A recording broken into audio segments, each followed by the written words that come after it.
What is going on, YouTube? Joe here with Color Nation Media, and welcome back for the third and final part of our Pokemon Showdown live NU suspect test session featuring Mega Camerupt. Of course, Typhlosion is also on the chopping block to potentially get banned. Doesn't look like Typhlosion is going to.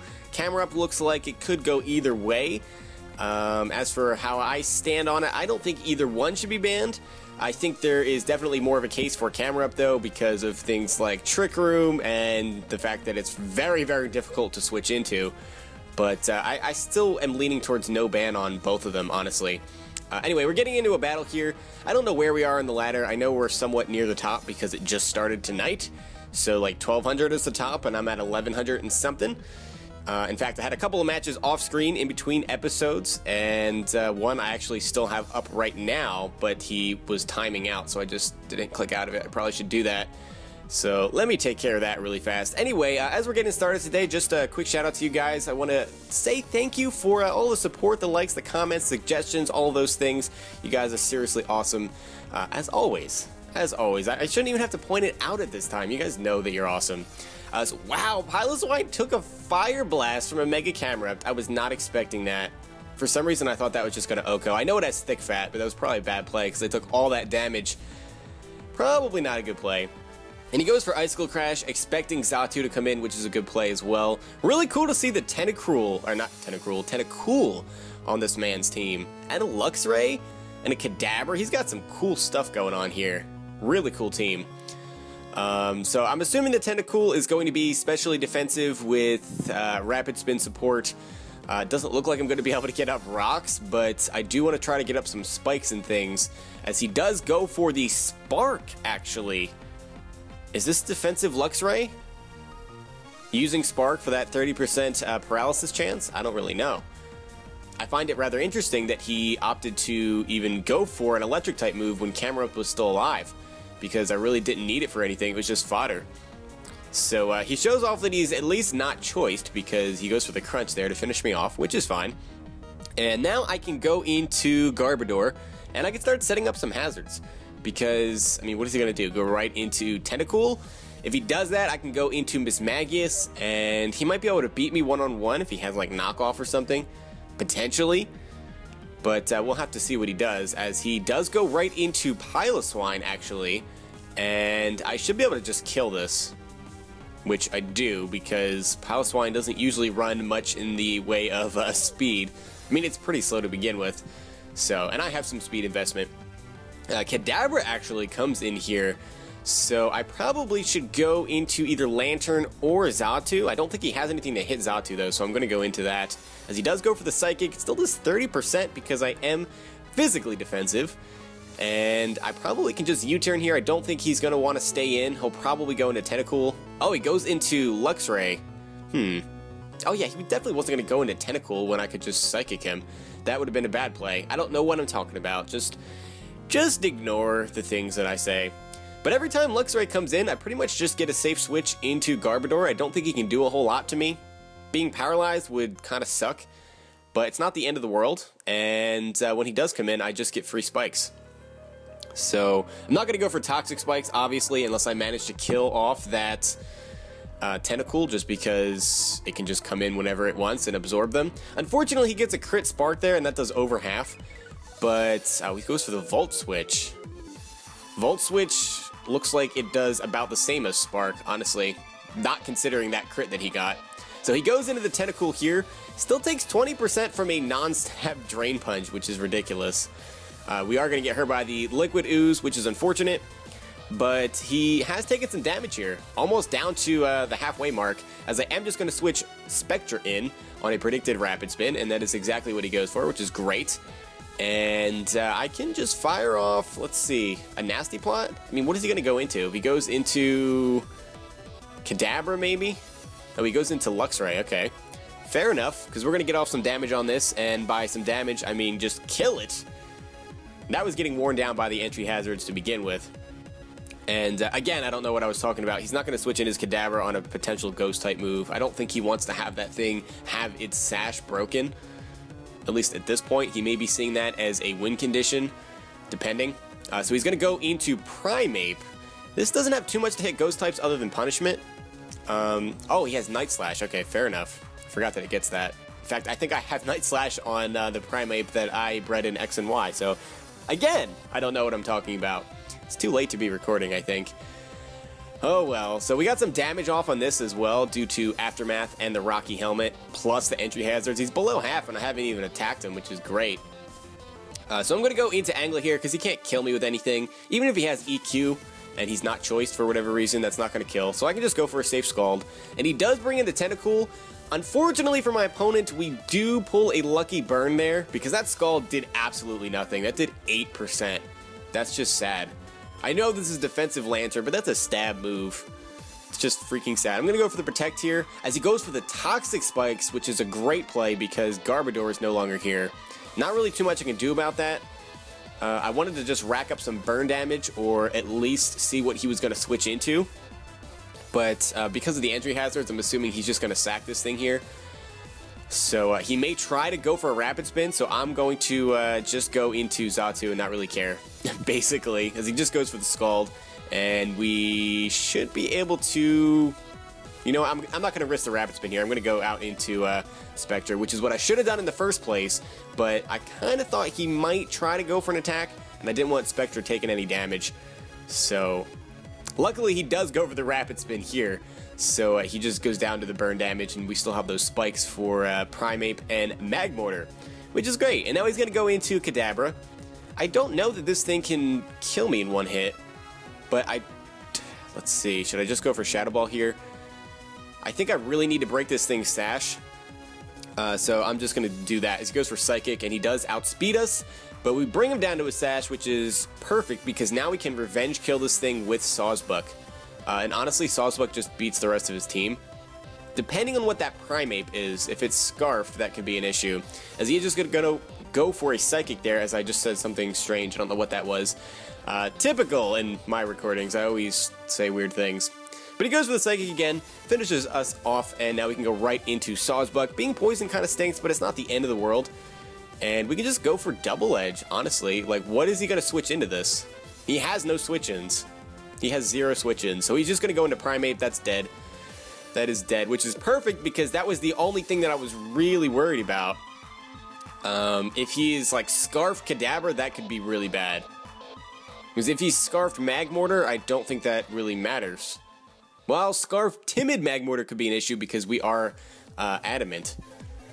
So I don't know if I want to risk that, especially because he just brought it right in here. I don't really need Mismagius for anything, but Angler is a pretty safe switch, and then we can go for Heal Bell, so I guess that's something. As he is going to show off the Hidden Power Grass, predicting that switch. I mean, that was a pretty obvious switch on my part. I mean, if I stayed in, I would have gotten a boost, potentially. But I also didn't want to take all that recoil from the Double Edge. So we can just go for a Scald for damage. At this point, we don't really need Lantern for anything except for this Magmortar. So getting off damage is all I really care about. We could predict another HP Grass and be a little bit tricky and go into Sawsbuck trying to get that Sap Sipper boost. But I'm not going to go there. I'm not feeling real enough for that. I don't want to choke away this game, basically. Like, it's over unless that... Yeah, he's definitely not choiced, as he shows off the Flamethrower here. So that's something. Maybe he is Assault Vest? I don't know. I feel like Scald should be doing around 40%, though. Like 30 to 40%. I don't feel like that's Assault Vest. I know this is Defensive Lantern, but still, he gets a meaningless critical hit there. And Angler's going to go down, and then we just go into Sawsbuck and win unless he has Scarfed Kadabra.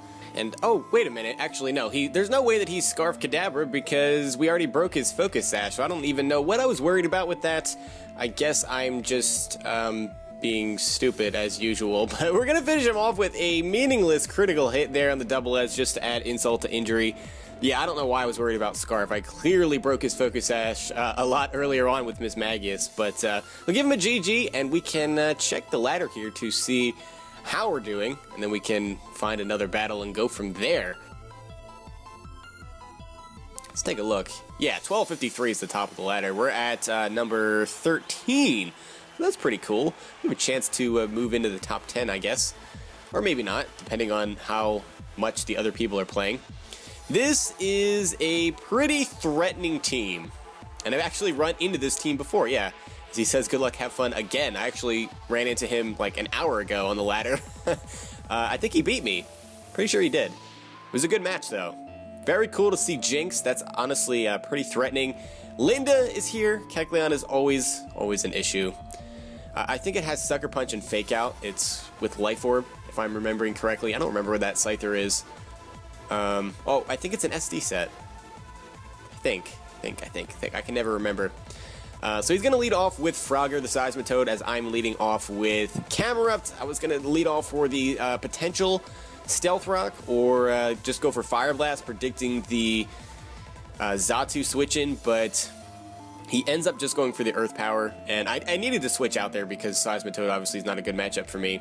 So he goes for the Surf, shows off the Life Orb, so I was wondering why that did so much damage, because that's a Seismitoad. Even though I'm not specially defensive, it shouldn't be doing that much, but he's offensive. So we can roost up as he goes into Kecleon. That's perfect for me. I get almost all of my health back, and we got all that damage off on the Seismitoad. Of course, he can pass a wish from Audino later on, so that's something that we need to be wary of. Switching in to Garbodor here helps me out because I was able to get off that Rocky Helmet damage. Unfortunately, we miss a Gunk Shot. That would have done so much damage to this incoming Jinx. That would have done a ridiculous amount of damage. Jinx has garbage physical defense. Of course, I can never hit Gunk Shots. That's like the theme of this channel, is missing Gunk Shot. He's going to go for a Psychic. He gets a Spadef drop, which has been unfortunate, but he still can't kill me. Especially after I go for a Protect. So he's still going for Psychic. Is this choiced? Could be choiced. Could potentially be choiced. It could be Life Orb as well with Lovely Kiss, and that could be a little bit scary. I mean, all Jinx sets are pretty scary, to be honest, as Psychic does a lot of damage after that Spadef drop. We do get some damage off with the Volt Switch, which is nice, and then we can just go into Sawsbuck to scare him out if I really think he's not Scarf. If he is Scarf, he still can't kill me with Psychic, but I don't know that I want to take all that damage. We could definitely live a hit with Spectra and fire off a Shadow Ball, but the problem that I have with that is that's pretty much a safe switch into Audino. So I could go for Taunt, predicting the Audino to come out so that it cannot Calm Mind or try to throw up a Wish. I'm very tempted to do that. But I think I'm just going to click Shadow Ball, and he actually goes into the Kecleon instead. Okay, fair enough. I can live a Sucker Punch from this and go for Dazzling Gleam because I do have the Colbur Berry, but I'm not going to risk it. I'm just going to go straight out into Kecleon. Oh, it has Shadow Sneak too. I'm pretty sure the last time that I battled this guy, he had Sucker Punch. So Fake Out plus Shadow Sneak plus Sucker Punch, unless he just took off Sucker Punch and replaced it. I'm going to go for Toxic Spikes because I didn't think Xatu was going to come in there. And if it did come in, I could just go into either my own Xatu or Miss Magius and back into Garbodor to absorb that. So it wouldn't be the end of the world. I am going to go into Lantern here, and at least we get some more damage off in this Seismitoad. I'm going to Volt Switch. I mean, in case he wanted to switch, didn't really matter. He's just going to finish us off with a Surf. But this is definitely within range of a Double Edge from Sawsbuck. So I don't have to play around with the Horn Leeches because Double Edge hits everything on his team neutrally. And that's probably my best play here, to be honest. Because he's either going to have to sack Seismitoad or take a huge amount of damage on something else. But I'm just going to go for the Horn Leech. I don't think he's going to try to save this thing, and he doesn't. So at least we don't have to take the recoil there. He's going to go into Xatu now. I think he knows that I'm Scarf. I think I showed that off. As he goes for the Defog. Oh, he's Defog Xatu. Now, if I am remembering correctly, you can't have Defog and Magic Bounce because Magic Bounce is a 5th gen ability, and Defog you get from an HM in 4th gen. So I could be really cheeky and just T-Wave this thing, but I'm not going to do that. There's really no reason to T-Wave a Xatu, which is clearly defensive, showing off the lefties there. That Psychic did nothing, so maybe it is specially defensive. I don't know. I don't want to switch because he did go for Future Sight, so I want to stay in until I get hit by that, and then we can U-turn out or hard switch depending on what he goes into. Maybe he'll go into Scyther here? Or Jinx? Possibly Jinx? No, Kecleon, okay. Fair enough. Fair enough. I mean, he basically could have switched anything on his team into this. The only thing that it fears is the T-Wave. And I'm very tempted to just click that right now, as he's going to pull a double switch into the Jinx, and that's perfect. That is perfect, because slowing this thing down really, really eases prediction. If I get basically anything in safely, I just don't have to worry about predicting a Scarf or anything like that. That's fantastic. I really wasn't making a play there, and to be honest, T-Waving a Kecleon is kind of silly, but that was my only play. I needed to... I don't know. I just clicked T-Wave and it happened. It just kind of happened. So we're going to U-turn out and we get a crit, which is unfortunate because that means that Jinx is not going to be able to even get an attack off. That's when do you see Xatu killing things with a U-turn? That's just ridiculous. That did 75%. 75% from a non-stab U-turn from Xatu. That's ridiculous in my opinion. We're going to go into Camerupt now because getting a free switch into Camerupt is bad for everyone except Camerupt. So I can pretty safely get up my rocks here. Like I said, I'm not worried about that Xatu's magic bounce now because he showed off the Defog. So I want it up for the Scyther. I really would have wanted it up for the Jinx as well, but we got rid of that already. And he did throw up a Wish. I don't know what he's going to want to pass that into, maybe Kecleon. So I think my best play is just clicking Fire Blast here, as he's actually going to show off the Yawn, and we'll get to gauge the damage on this. Does about 60%. I mean, that's a 2-hit KO, which is great, but I think I have to rely on Fire Blast to get the 2-hit KO here. So I am going to go into Garbodor, as he's going to crit me with the Dazzling Gleam, which is unfortunate, but I can just go for a Gunk Shot. It does a decent amount of damage to everything on his team, except that I miss again. What is it with Gunk Shot? I can never hit that move. I seriously just can't. Maybe I should switch it for Clear Smog for setup sweepers or something, because it's like a wasted move slot for me because I never ever hit it. It's so rare. It really is. We can go for Ancient Power on this, as he goes for the Defog again to get rid of those rocks, and he actually survives here, which is interesting. I could set up the rocks again if I wanted to, as he's just going to set up a Future Sight there. But because he outspeeds me, he could just go Defog on the next turn, and there's not really too much I could do about it. So I didn't want to just continue to let him get lefties and get damage off on things. So we do have one more turn that we can burn before the Future Sight will attack us. Do I want to go right into Xatu here? I mean, he does have the Shadow Sneak and potentially the Sucker Punch, but I'm just going to go into it. I know he's going to go for Fake Out, but I don't really care. I didn't want to take damage on Camerupt if I didn't have to, because I want to be able to live a hit from Scyther if I have to, because I might have to. That might be my answer to Scyther. I don't know.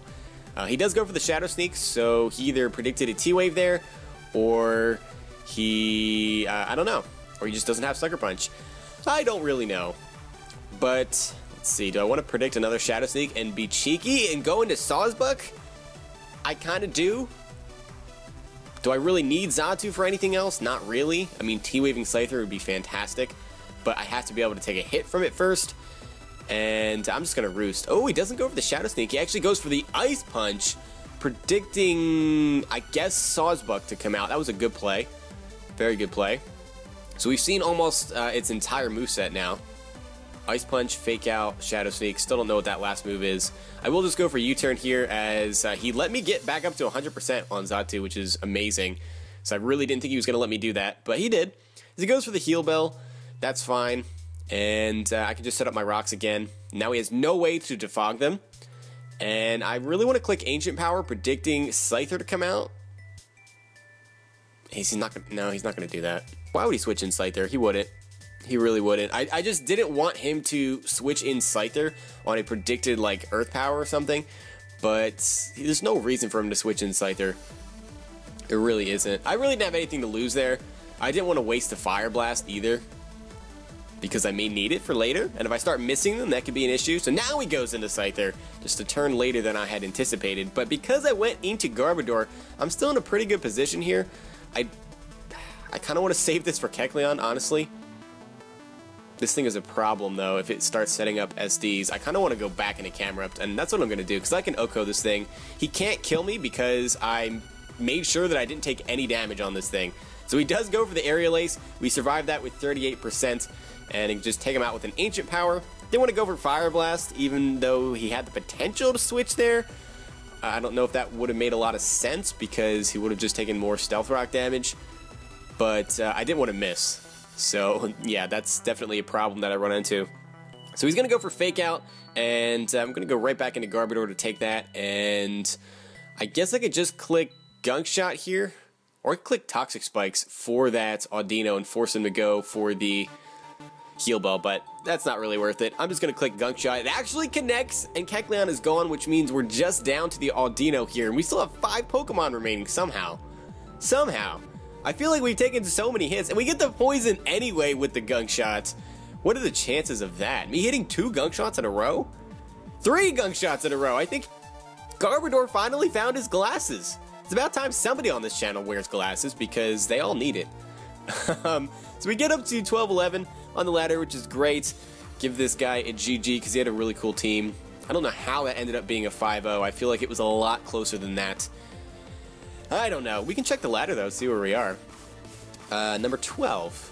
Okay, so number 11 is quite a ways away. We'd have to get kind of a lot of points, at least 18, to get up to the number 11 spot. So we probably won't get there, because I think we're only going to do one more match, depending on how fast it is, of course. But after that, we can just end the session off, and it'll be a good time. So let's look for another battle here and see what we come up with. See if we run into something interesting. Something interesting indeed. Now this is an interesting team.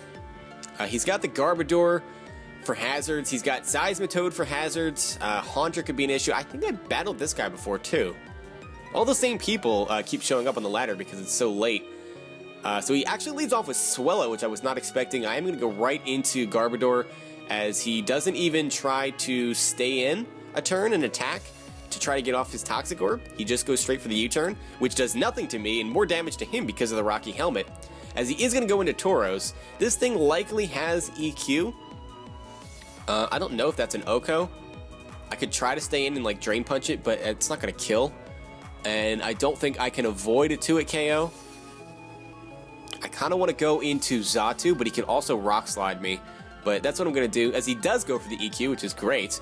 And I can fire off a T-Wave here, and basically hope that he doesn't go into Seismitoad, which he doesn't. He does have the Rock Slide, but he doesn't flinch me, so this thing is essentially neutered now. It probably can take a couple of hits still, though, because Tauros actually has kind of like deceptive bulk. Can take hits a lot better than you would think that it would, even without investment. So I'm kind of tempted to just click Roost again, but I am going to U-turn out, and we can go into... I kind of want to go into Garbodor to try to get some hazards going. But he already did show off the EQ. I don't really have anything else to go into, though. Like, even though this thing is paralyzed, I don't think I can kill it from there with anything. So he does go for the Rock Climb. That does so much damage. Wow. That did a ridiculous amount. We are going to be able to get off a Drain Punch here and get some of that health back. Hopefully he doesn't go for EQ, and he does. I was kind of hoping he'd be paralyzed, to be honest, but shows off the Life Orb, and I think that was just a bad play on my part, honestly. I probably should have went into Sawsbuck, I guess, to double edge it, but I don't know if it would have killed it from there, and Sawsbuck is way more important to me than Garbodor is, even though Garbodor helps me out against Swellow.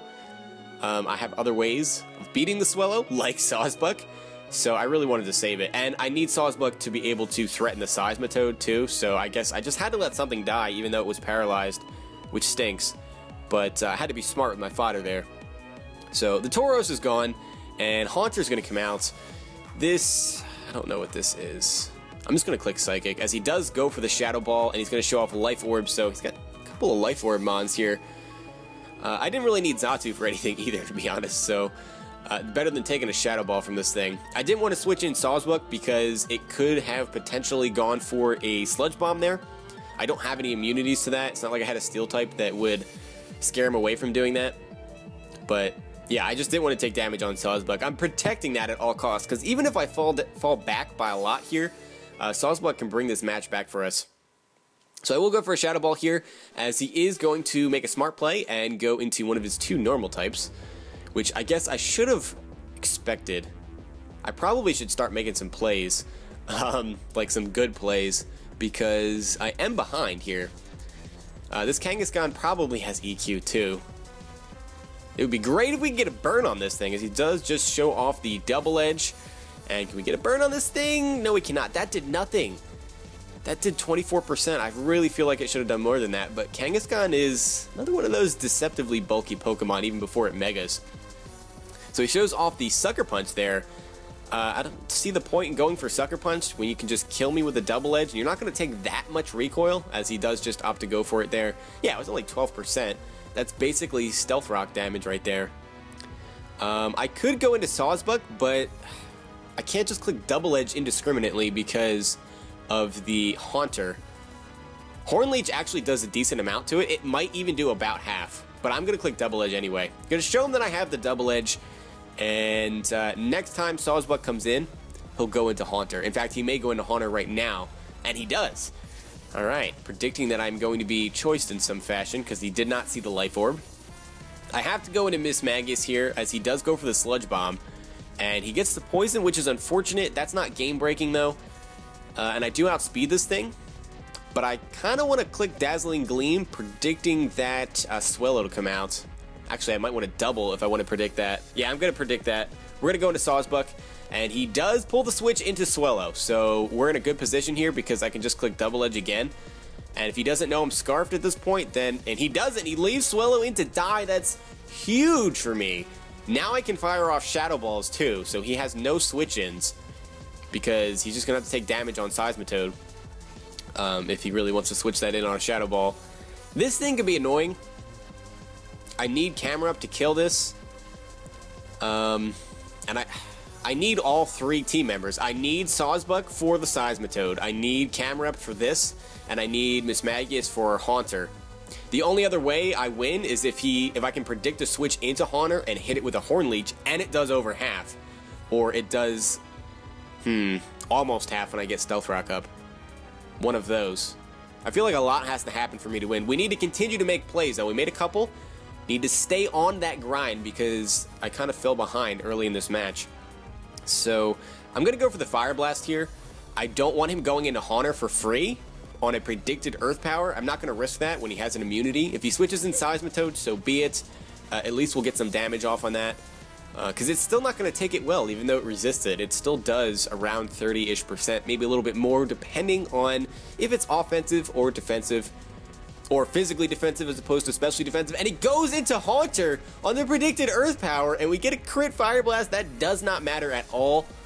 He's just dead. That's perfect. That is perfect. We're in a great position now, because I can fire off Earth Powers pretty much indiscriminately here. And I don't need Mismagius anymore, so I can sack that to get a safe switch into Sawsbuck. Although, Garbodor can still safely switch in, and I think I die from all the recoil from Double Edge and Rocky Helmet and Aftermath if I do manage to kill it. Still might lose this. Still might lose this. As he goes for the Hydro Pump, the poison damage is going to finish us off, so it's unfortunate that we're not able to get a hit off there. But I do have to go into Sawsbuck, and we need to make a play here. I really want to pull a double, pull a double via Baton Pass. I'm going to go for it. I'm predicting him to want to go right into Garbodor here. If I get this wrong, and he goes for basically anything, I think I lose. And he does pull the switch into Garbodor. This is amazing, because now I either kill this, or I get free damage off on Seismitoad, which is great. Earth Power is not going to kill it, but free damage is free damage. I will take it. I will definitely take it. He is going to go right back into Seismitoad. That does 77%, and he's still lefties. Maybe he's physically defensive. Did he show a Life Orb last time when he hit with Hydro Pump? No, I think that just has to be physically defensive. Maybe, or it's some, like, mixed spread. I don't know. I don't really know. All I know is that did a butt ton of damage. That's definitely not Spadef Seismitoad. So... is the switch into Sawsbuck really obvious? I feel like it is. This is so tense right now. I'm going to make the switch anyway, as he does go for the Hydro Pump. That's not going to kill me, even with the poison damage. I do have another switch in. Let's see, what is he going to do? Is he going to make the play again? Are we going to make the same play here, and you're going to go right back into Garbodor? I'm so tempted to just click Baton Pass again, because he keeps making the safe play over and over and over and over again. He hasn't made any, like, big-time predictions here. I'm going to go for Baton Pass. I think you're going to make the same play. I'm calling your bluff right now, mister. Or miss. Or Mrs. Or whoever you are. Whoever you are, darn it. Come on. Show me the Garbodor. Show me the Garbodor. That's what I want to see right now. If I get this wrong, I lose. This game comes down to this. And it's only been a 24-turn battle, but it's like, it got really tense here at the end. And he goes into Garbodor. We get off the Baton Pass. I think we won. That's game. That is game because he can't switch Seismitoad in again. And if he leaves this in, I just kill it with Earth Power. And then he has no more switches, which means Sawsbuck cleans up the game. Oh, that is a beautiful thing. That is a beautiful thing. Why did you make the safe play every single time? You had to try to make a play there. And you had to know that I was going to have to try to make a play, because I really think you had the advantage, my friend. I really do. But I don't know if you want to call that a choke. I don't think it's a choke. But I guess we just made the plays that were necessary to win there. So we get rid of the Garbodor. No reason to switch whatsoever. I'm not taking unnecessary damage, because that would be a choke if I switched in Sawsbuck right there. So even though he gets up spikes, I still live with 3%. And we do outspeed this thing regardless of whether or not we were choiced or whatever. We would still just naturally outspeed. We get off a Horn Leech. Seismitoad is gone. And that is going to be it for that battle and the session. Oh my goodness, that was crazy. That was really freaking crazy. So I hope you guys enjoyed. That's going to be it for this time. And I will see you all next time. But until then, game on.